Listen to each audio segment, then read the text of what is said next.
మూవీకి వెళ్తున్నాం గాయస్, తమ్ముడు మూవీకి. యాక్చువల్లీ 2 minutes ఉందన్నమాట, సో ఫాస్ట్ వెళ్తున్నాము. లేట్ అయింది. వీడు చైన్ వేసుకోవాలా అంటే అవసరం లే, అక్కడ పెట్టుకున్నా బాగుంటావు అన్నా. లేదు, చైన్ వేసుకో అక్క అన్నాడు. మాట వల్ల కన్నా గాయస్ సీరియస్ గా తీసుకొని ఇన్సెప్ట్ చేసింది. వెతికేసరికి లేట్ అయింది గాయస్. సినిమా టైటిల్ వాడొద్దాం కోరుకున్నాం. ఆడికి వెళ్ళే ఫాస్ట్ వెళ్తున్నాం, జెట్ స్పీడ్ వెళ్తున్నాం. So continue.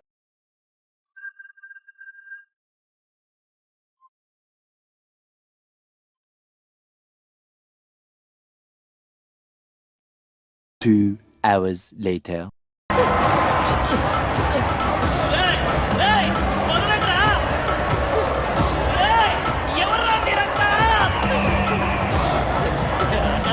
హలో గైస్, ఇప్పుడే తమ్ముడు సినిమా చూస్తున్నాం అనమాట. దాని వచ్చిన తర్వాత మా రియాక్షన్స్ యాక్చువల్లీ మీరు ఎక్స్పెక్ట్ చేయరు, అట్లుంటుంది సినిమా. ఏ సీన్ ఎక్స్పెక్ట్ చేయరు మీరు. స్టోరీ ఉంటుంది అనుకుంటారు, స్టోరీ ఉండదు. హీరోని హైలైట్ చేస్తారు అనుకుంటారు, అట్లా అనుకుంటారు అంతే. మళ్ళీ హీరోని హైలైట్ చేయడు. సో మా అక్క కూడా చెప్తుంది అనమాట. నేను ఫ్రెండ్స్తో పోవాలి సినిమా, తమ్ముడు అన్న పేరు నుంచి పక్క కోసం వెళ్ళిన నుంచి మాదాపూర్ వచ్చిన. మా అక్కకు కూడా కొంచెం హెల్త్ బాగున్నా కూడా వెళ్దాం సినిమాకి తమ్ముడు అని చెప్పి వచ్చింది. సో ఆమె మనోభావాలు. జనరల్గా నేను నాకు ఫేవరెట్ హీరోస్, లైక్ నాకు నచ్చిన హీరోస్ మూవీస్ కూడా రివ్యూ లేనిది అసలు పోను. ఫస్ట్ రివ్యూ రావాలి, ఫస్ట్ డేనే పోతా. కానీ రివ్యూ వచ్చాకనే బాగుందంటేనే వెళ్తా, లేకపోతే వెళ్ళను కూడా వెళ్ళను. వీడేదో తమ్ముడు సెంటిమెంట్తో కొట్టాడు కదా అని మూవీకి వెళ్ళా. అది అన్ని సినిమా తర్వాత అన్ని ప్లాఫ్లే ఉన్నాయి. సరే తమ్ముడితో అన్న కొడతాడేమో అనుకున్నాం. మూవీలో వీడిని ఎన్నిసార్లు కొట్టాను వాడికే తెలుసు. అసలు ఇక్కడ స్టార్ట్ చేయాలి, అసలు చెప్పడానికి ఏం లేదు. సోది అంటే సోది, పెద్ద సోది. నాకు చూసినంత సేపు ఎందుకు ఏ సీన్ ఎప్పుడు ఎందుకు వస్తుందో అర్థమే కావట్లేదు. హీరోయిన్ ఎట్లుంది పక్కన? ఏ హీరోయిన్? అసలు ఫస్ట్ ఆల్ ఎవరి హీరోయిన్? ఇద్దరు ఉన్నారు పాపం. వద్దు, రివ్యూలో స్పాయిలర్స్ ఉండదు కాబట్టి ఏం చెప్పలేకపోతున్నా. కానీ సంబంధం లేని సీన్ దగ్గర ఇంకొకటి రావడము, ఏదో అవ్వడము, ఎందుకు ఎలివేషన్స్ వస్తుందో అర్థం కాదు. ఏ సీన్ తర్వాత ఏ సీన్ వస్తుందో అర్థం కాదు. ఫ్యామిలీ చూసినప్పుడు నీకు ఏమనిపించింది? వాళ్ళ ఫ్యామిలీ అందరు ఉన్నారు కదా. అసలు మూవీలో ఏది కరెక్ట్ గా పెట్టలేదు.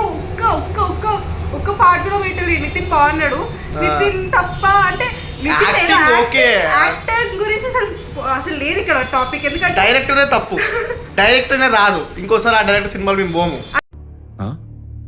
సరిపోయింది, హీరో విలన్ కొట్టుకుని కమెడీని చంపేసినట్టు నా మీద పడతారేంటి? అసలు whole concept of the core movie ఉంటుంది కదా, మూవీకి ఒక చిన్న పార్ట్ మీద తీసుకెళ్తారు మూవీ, అదే సోది. దానికోసం మనుషులు చచ్చిపోతుంటే ఎంత చిరాకు వస్తుంది తెలుసా.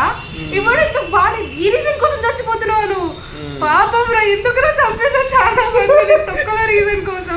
చచ్చిపోయేందుకు కూడా తెలియదు. స్టోరీ కట్లో చెప్పాలంటే చచ్చిపోయిన వాళ్ళ కోసం చాలా మంది చచ్చిపోతారు, అలా ఉంది అంతే. హీరో అందరికి ఆపాలని ట్రై చేస్తాడు కానీ హీరోని సైడ్కి చంపేస్తారు.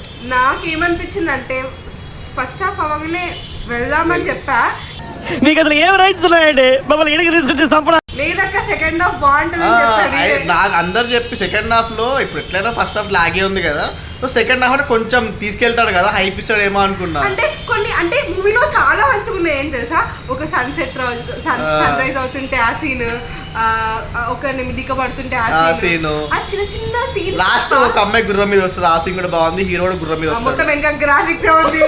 సో అవన్నీ గ్రాఫిక్స్ రా ఉంది. సో ఏదో అంటే ఏదైనా మూమెంట్ జరుగుతుంటే దానికోసం ఫ్లాష్ బ్యాక్ చూపిస్తారు చూసారా, అది బాధ అంటే తీయడం బాధ తీసాడు కానీ ఏం తెలియలేదు. ఏం లేదు అక్కడ. సోది ఎంత సోది అంటే అంత సోది ఉంది. సోది ఇది రియలైజేషన్. అక్క వర్షం వస్తుంది అక్క. రావాలి మన అంతసేపు కూర్చున్నాం అక్కడ. కానీ నిజంగా చెప్తున్నా, నేను చూసిన సినిమాలలో ఇదే చాలా ల్యాగ్. అంటే లిటరల్ నాకు హెడ్ఏక్ అనిపించింది కొద్దిసేపు. మధ్యలో చెప్పాడు అక్క పాజిటివ్ గా చూడక్క, నువ్వు నెగిటివ్ గా చూస్తున్నావంటే పాజిటివ్ గా చూసినప్పటి నుంచి ఇంకా నెగిటివ్ అవుతుంది ఆ మూవీ. అంటే పాజిటివ్ ఎత్తుకలేకపోతున్నారు మూవీలో. సో ఇక మీ ఇష్టం గైస్, ఇది మా పర్సనల్ ఒపీనియన్ అన్నమాట. ఇది opinion, it's not review, it's opinion. మీరు వెళ్ళి I have very bad opinion on that movie.